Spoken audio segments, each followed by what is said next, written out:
election of the House Republican leader, which is actually pretty significant. The Republicans are in the minority, as we now know, with 179 members right now in the House to 221 Democrats. But it's an important force. With that many Republicans, it's quite possible on some issues that some Democrats might leave the fold, particularly on liberal issues that some liberal Democrats may well leave, and the next Speaker of the House may need Republicans. More importantly, in order to try and create more civility in the House, which I think is the goal of this next leadership in the House, there needs to be a much better relationship with the minority.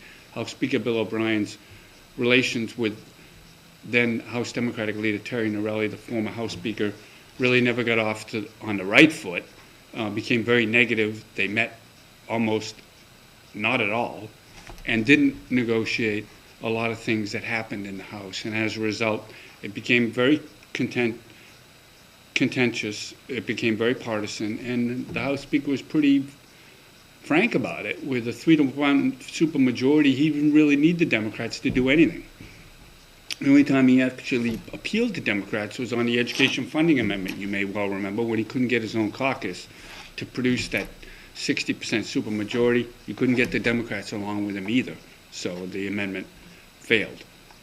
But the election of the House Republican leader is significant, and Gene Chandler is a pretty good choice by this caucus if you're looking to restore civility. The former House Speaker from Bartlett, one of the most veteran members of the House, believes strongly in the traditions of the House and also in trying to reach common ground.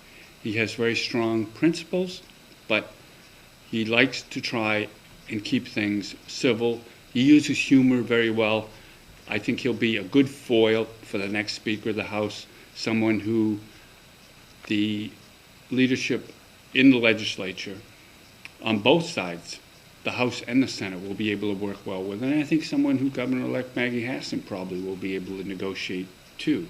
So significant in that respect.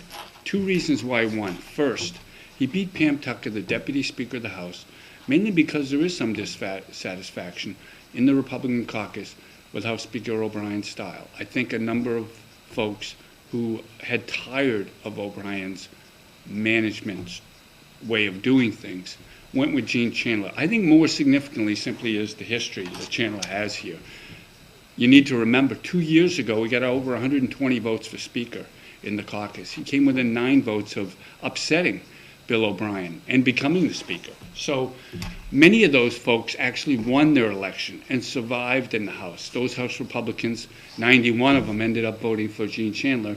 After the vote, he told associates there were 6 people he thought who were going to support him couldn't make that meeting, so he probably could have had close to 100 votes. But an interesting development, and I think one that speaks to probably turning down the volume here